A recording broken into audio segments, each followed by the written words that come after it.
नमस्कार दोस्तों, स्वागत है आपका इकोनॉमिक मास्टर यूट्यूब चैनल पर। आज हम बात करेंगे कृषि उत्पादन यानी एग्रीकल्चर प्रोडक्शन के पीवाईक्यू के बारे में। तो पहले प्रश्न से शुरुआत करते हैं। कॉलम 1 और कॉलम 2 दिए गए हैं। इसमें फसल और राज्य दिए गए हैं जिसका मिलान करना है। रागी, बाजरा, ज्वार, उड़द। राज्य दिए गए हैं कर्नाटक, महाराष्ट्र, राजस्थान, मध्य प्रदेश। और बताना क्या है, किसकी पैदावार सबसे ज्यादा किस राज्य में होती है। तो रागी का प्रोडक्शन सबसे ज्यादा कहां पर होता है? कर्नाटक में, A1। बाजरा का राजस्थान में, B3। तो सही उत्तर होगा ऑप्शन बी। तो ज्वार का कहां पर होता है? ज्वार का महाराष्ट्र में। उड़द का होता है मध्य प्रदेश में। तो रागी का प्रोडक्शन सबसे ज्यादा होता है कर्नाटक में, फिर तमिलनाडु में।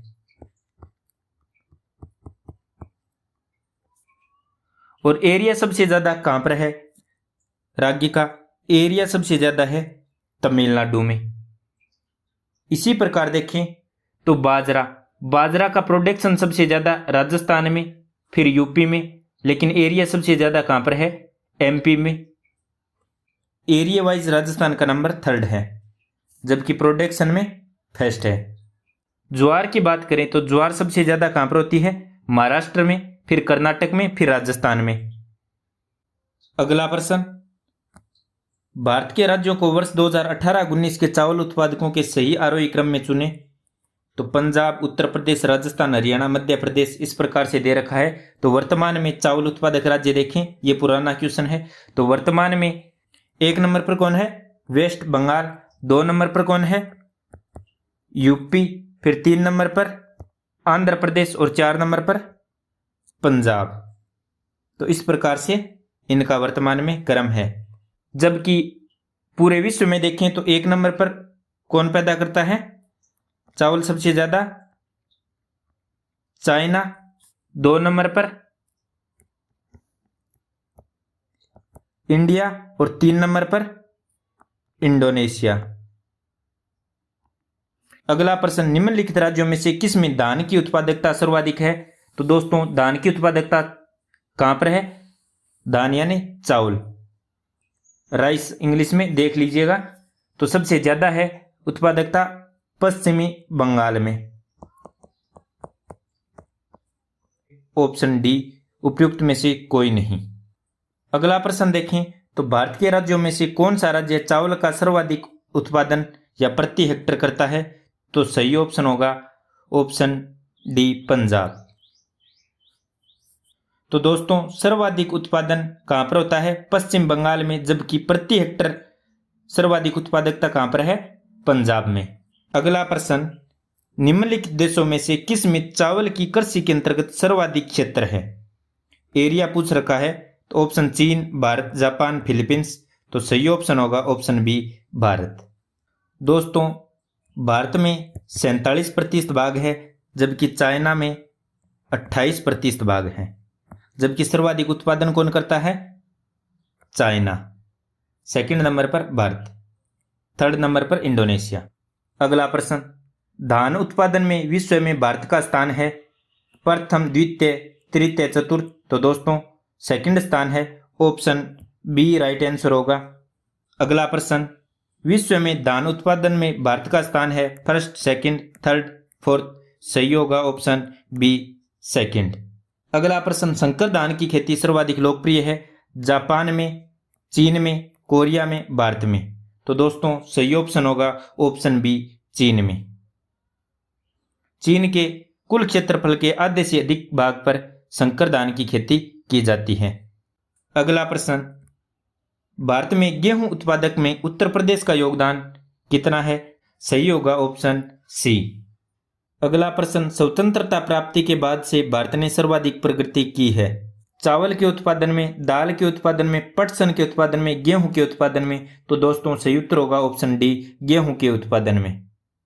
हरित क्रांति का सबसे ज्यादा प्रभाव गेहूं पर पड़ा था, आपको याद होगा। अगला प्रश्न, भारत के राज्यों में उत्तर प्रदेश निम्नलिखित में से किन फसलों में अग्रणी है? यूपी वालों के लिए उपयोगी है। तो सही उत्तर होगा इसमें गेहूं, आलू, गन्ना, ऑप्शन बी। अगला प्रश्न, निम्नलिखित कथनों पर विचार कीजिए। 1 नंबर, मक्का का मड यानी स्टार्च के उत्पादन के लिए प्रयोग किया जा सकता है। मक्का से निष्कर्षित तेल यानी जैव डीजल के लिए फीड स्टॉक हो सकता है। 3 नंबर, मक्का के प्रयोग से एल्कोहल पेय उत्पन्न किया जा सकता है। उपयुक्त में कौन सा या कौन से कथन सही है? केवल एक और दो, केवल 2 और 3, 1, 2 और 3।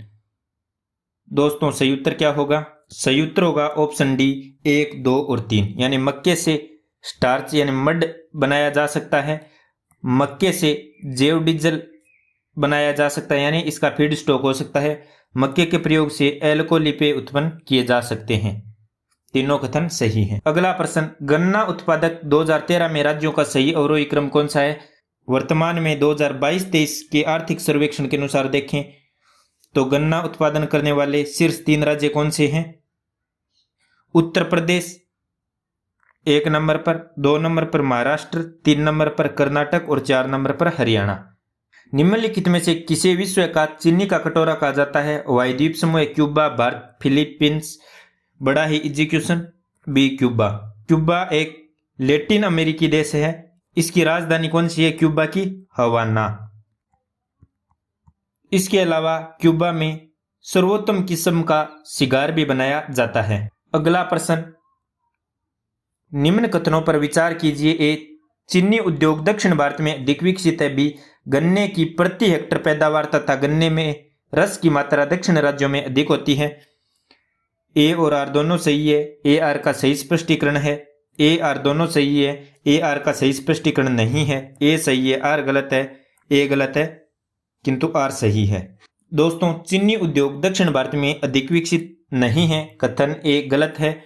गन्ने की प्रति हेक्टर पैदावार तथा गन्ने में रस की मात्रा दक्षिण राज्यों में अधिक होती है, कारण आर सही है। गन्ना एक उष्णकटिबंधीय तथा उपोष्णकटिबंधीय फसल है। समुद्री जलवायु के प्रभाव के कारण दक्षिण भारत का गन्ना काफी मोटा एवं अधिक रस वाला होता है तथा प्रति हेक्टर उत्पादन भी अधिक होता है। अगला प्रश्न, निम्नलिखित देशों में से कौन एकमात्र चुकंदर से चीनी तैयार करता है? France, Ukraine, Germany, Italy. तो दोस्तों सही ऑप्शन होगा ऑप्शन बी, यूक्रेन। यूक्रेन देश में लगभग संपूर्ण चीनी चुकंदर से प्राप्त की जाती है, लगभग। दोस्तों अगला प्रश्न, विश्व का सर्वाधिक कॉफी उत्पादक देश कौन सा है? बोलिविया, ब्राजील, चीन, भारत। तो दोस्तों सही ऑप्शन क्या होगा? सही ऑप्शन होगा ऑप्शन बी, ब्राजील।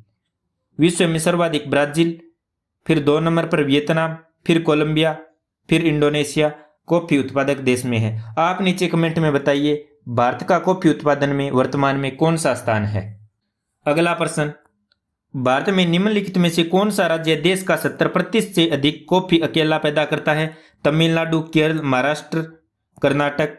तो दोस्तों सही ऑप्शन क्या होगा? सही ऑप्शन होगा ऑप्शन डी, कर्नाटक। कर्नाटक अकेला लगभग 70% कॉफी अकेला उत्पादन करता है। इसके बाद केरल 2 नंबर पर, 3 नंबर पर तमिलनाडु। भारत में सर्वाधिक कॉफी उत्पादक राज्य कौन सा है? असम, कर्नाटक, केरल, तमिलनाडु। तो दोस्तों सही ऑप्शन होगा ऑप्शन बी, कर्नाटक। अगला प्रश्न, सूची 1 और सूची 2 का मिलान करना है। एक में फल दे रखे हैं, दूसरे में सबसे बड़े उत्पादक पूछ रखे हैं। आम, लीची, नारियल, सेब, जम्मू कश्मीर, केरल, बिहार, उत्तर प्रदेश। तो दोस्तों हमें पता है सेब जम्मू कश्मीर में होते हैं, तो इसका मिलान करते हैं D1। सही ऑप्शन होगा ऑप्शन सी। आम उत्तर प्रदेश में, लीची बिहार में, नारियल केरल में और सेब जम्मू कश्मीर में। अगला प्रश्न, मछली उत्पादन के क्षेत्र में भारत का विश्व में कौन सा स्थान है? मछली उत्पादन में चौथा, पांचवा, दूसरा, तीसरा। वर्तमान में भारत का स्थान तीसरा है। सही ऑप्शन होगा ऑप्शन डी। 8% योगदान के साथ तीसरे स्थान पर रहा। किस वर्ष? 2021-22 में। दोस्तों भारत सरकार की मत्स्य पालन विभाग की वेबसाइट देखें तो उस पर भी बता रखा है कि भारत चीन के बाद दुनिया में तीसरा सबसे बड़ा मछली उत्पादक और दूसरा सबसे बड़ा जलीय कृषि देश है। नीली क्रांति का संबंध मत्स्य पालन और जलीय कृषि से संबंधित है। अगला प्रश्न, निम्नलिखित में से किस फसल समूह में भारत प्रमुख कृषि निर्यातक के रूप में उभरा है? काजू, कपास, जूट, चावल, कपास, चीनी, चावल, गेहूं, चीनी, गेहूं, कपास, काजू। तो दोस्तों भारत चावल, कपास एवं चीनी में प्रमुख रूप से निर्यातक के रूप में उभरा है। ऑप्शन बी राइट होगा।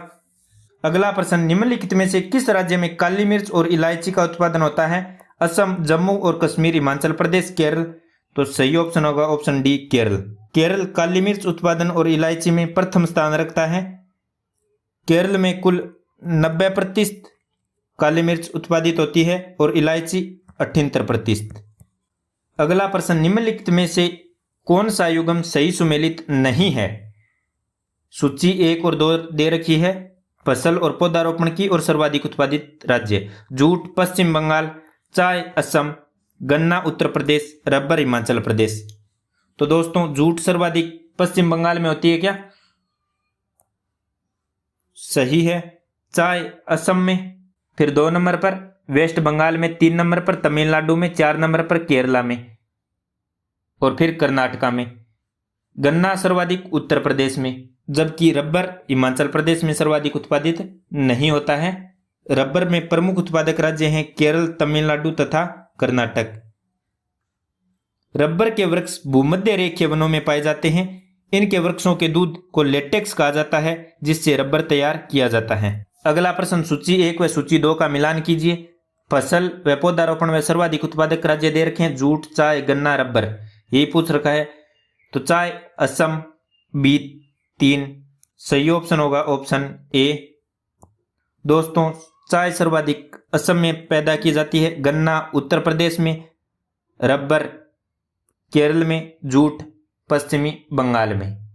अगला प्रश्न, भारत में दालों की कमी है परंतु प्रोटीन की नहीं। दालों की मांग की वरीयता है। ए आर दोनों सही है। आर ए का सही स्पष्टीकरण है। ए आर दोनों सही है। आर ए का सही स्पष्टीकरण नहीं है। ए सही है परंतु आर गलत है। ए गलत है परंतु आर सही है। तो दोस्तों भारत में दालों की कमी है परंतु प्रोटीन की नहीं, कथन ए सही है। कथन बी देखें, दालों की मांग की वरीयता है, कारण आर भी सही है। तो ए आर दोनों सही है लेकिन आर ए की व्याख्या नहीं करता, तो ऑप्शन बी राइट होगा। अगला प्रश्न, निम्नलिखित राज्यों में से कौन सा भारत में दालों का सर्वाधिक उत्पादक है? मध्य प्रदेश, उत्तर प्रदेश, महाराष्ट्र, राजस्थान। सही उत्तर क्या होगा? सही उत्तर होगा ऑप्शन सी महाराष्ट्र। अगला प्रश्न, निम्नलिखित देशों में से कौन सा मक्का उत्पादन में विश्व में द्वितीय स्थान पर है? ब्राजील, मेक्सिको, अर्जेंटीना, चीन। सही उत्तर क्या होगा? दोस्तों सही उत्तर होगा ऑप्शन सी। 1 नंबर पर कौन है? अमेरिका।